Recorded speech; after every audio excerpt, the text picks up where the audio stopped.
नमस्कार, KVP news से प्रभात खबरों में आपका स्वागत है। प्रस्तुत है आज के मुख्य समाचार।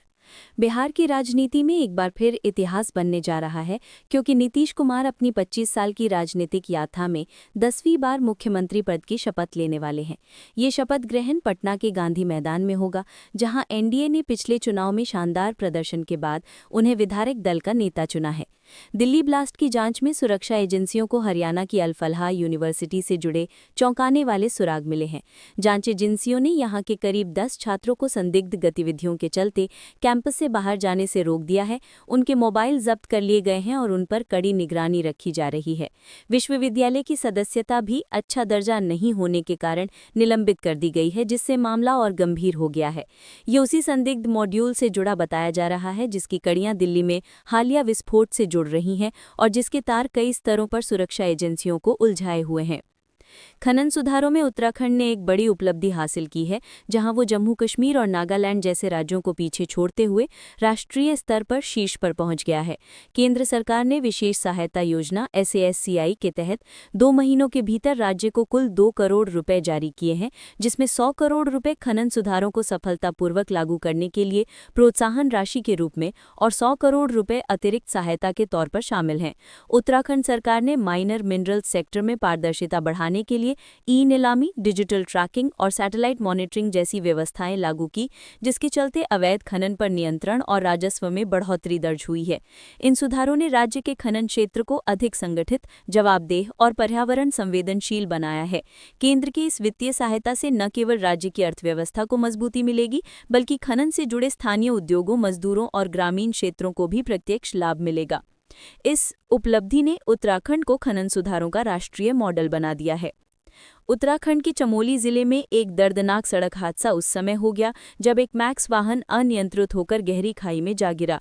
हादसे में 2 लोगों की मौत हो गई, जबकि 3 लोग गंभीर रूप से घायल हैं, जिन्हें तुरंत पास के अस्पताल में भर्ती कराया गया।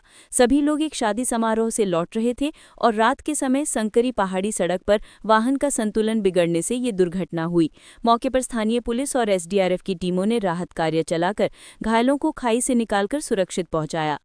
मुख्यमंत्री पुष्कर सिंह धामी ने देहरादून के मुख्य सेवक सदन में आयोजित सोशल मीडिया मंथन कार्यक्रम में कंटेंट क्रिएटर्स और इन्फ्लुएंसर्स से अपील की कि वे अपने पोस्ट और वीडियो में ब्रांड उत्तराखंड को मजबूती से पेश करें।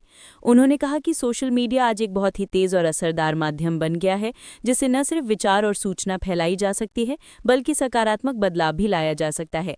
धामी ने विशेष रूप से आग्रह किया कि क्रिएटर्स उत्तराखंड के पर्यटन स्थल, स्थानीय उत्पाद, सांस्कृतिक धरोहर और राज्यों की साझा उपलब्धियों को अपने कंटेंट में दिखाएं, ताकि नकारात्मक या भ्रामक नैरेटिव को चुनौती दी जा सके।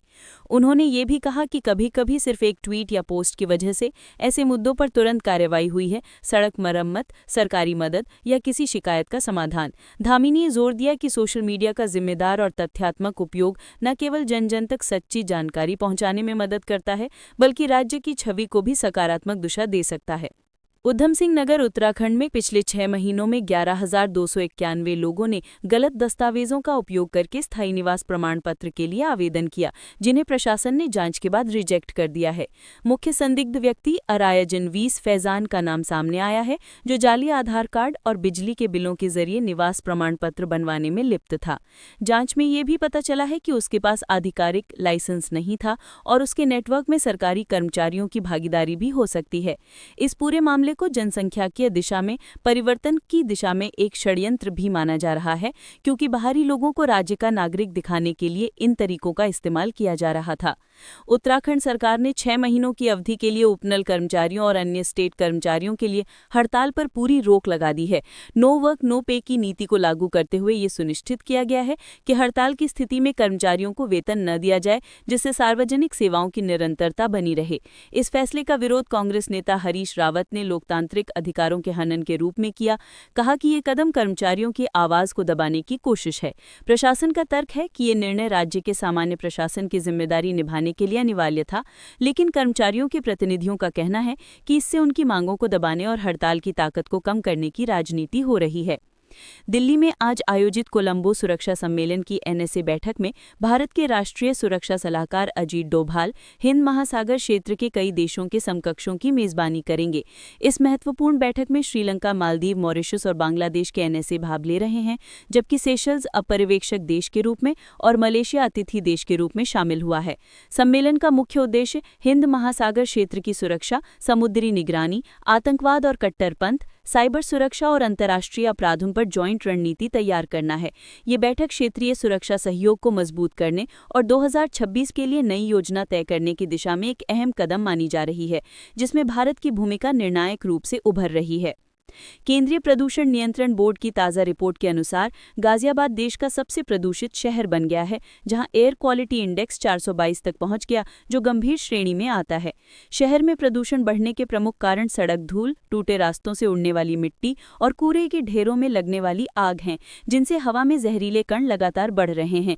धीमी हवाएं और मौसम में नमी प्रदूषण को और नीचे जमा कर देती हैं, जिससे सांस लेना दूभर हो गया है। लोगों में खांसी, गले में खराश, आंखों में जलन और सांस की समस्याएं बढ़ती जा रही हैं।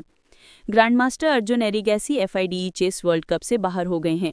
क्वार्टर फाइनल मुकाबले में उन्होंने चीन के वेई यी के खिलाफ दोनों क्लासिकल गेम ड्रॉ खेले, लेकिन टाई ब्रेक की रैपिड बाजियों में वेई यी ने बेहतर प्रदर्शन करते हुए निर्णायक बढ़त हासिल कर ली। दूसरे टाई ब्रेक के गेम में वेई यी ने अपने सी पॉन को क्वीन में प्रमोट कर मैच पर पूरी पकड़ बना ली, जिसके बाद अर्जुन मुकाबला नहीं बचा पाए। दक्षिण अफ्रीका ए ने तीसरे और अंतिम अनऑफिशियल वनडे में भारत ए को 73 रन से हराया। मैच की सबसे बड़ी साझेदारी लुआंड्रे प्रीटोरियस और रिवाल्डो मोन्सामी ने की, जिन्होंने मिलकर 241 रन बनाए और टीम को 325 के मजबूत स्कोर तक पहुंचाया। जवाब में भारत ए की शुरुआत कमजोर रही और टीम नियमित अंतराल पर विकेट खोती रही। आयुष बदोनी के 66 और ईशान किशन के 53 रन के बावजूद भारतीय टीम 252 पर ऑल आउट हो गई। हालांकि ये मैच भारत ए ने हार गया, लेकिन पहले 2 मैच जीतने के कारण उसने सीरीज 2-1 से अपने नाम कर ली। और अब नजर स्काउट खबरों पर। 18 नवंबर 2025 को भारत स्काउट गाइड के प्रादेशिक मुख्यालय भोपाल पानी में युवा आपदा मित्र प्रशिक्षण की शुरुआत हो चुकी है। सर्वप्रथम BP6 योगासन और सर्वधर्म प्रार्थना के साथ सभी प्रशिक्षणार्थियों के पूर्व ज्ञान की जानकारी को प्राप्त किया गया। सभी ने योग पर अपने अपने विचार व्यक्त किए। 7 दिवस के प्रशिक्षण हेतु 23 प्रशिक्षणार्थी बागेश्वर, उत्तरकाशी, नैनीताल और देहरादून से उपस्थित हुए।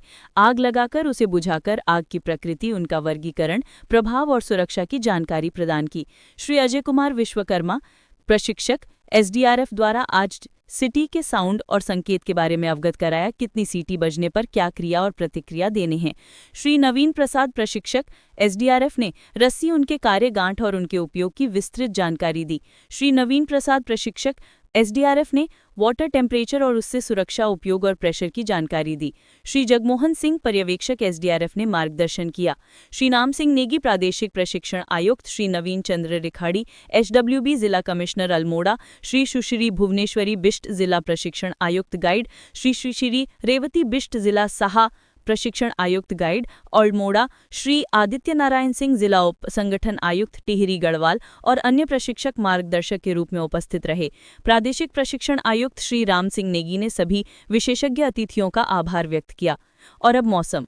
भारत का आज का मौसम देश भर में सामान्य ही है। उत्तर भारत में सुबह के समय ठंडक और कोहरा महसूस किया जा सकता है, जबकि दिन में हल्की धूप निकल रही है। दक्षिणी प्रांतों जैसे तमिलनाडु और केरल में मौसम हल्का गर्म है और रात को सर्दी अनुभव होती है। पश्चिमी महाराष्ट्र और आसपास के राज्यों में तापमान सामान्य है और आसमान साफ है। पूर्वी इंडिया में भी मौसम सुखद है, हल्की ठंडक के साथ। पूरे देश में तापमान में मामूली बदलाव के साथ सर्दी का एहसास हो रहा है और अधिकतर स्थानों पर मौसम साफ और सुहाना बना हुआ है। इसी के साथ KVP न्यूज से प्रभात समाचार समाप्त हुए। नमस्कार।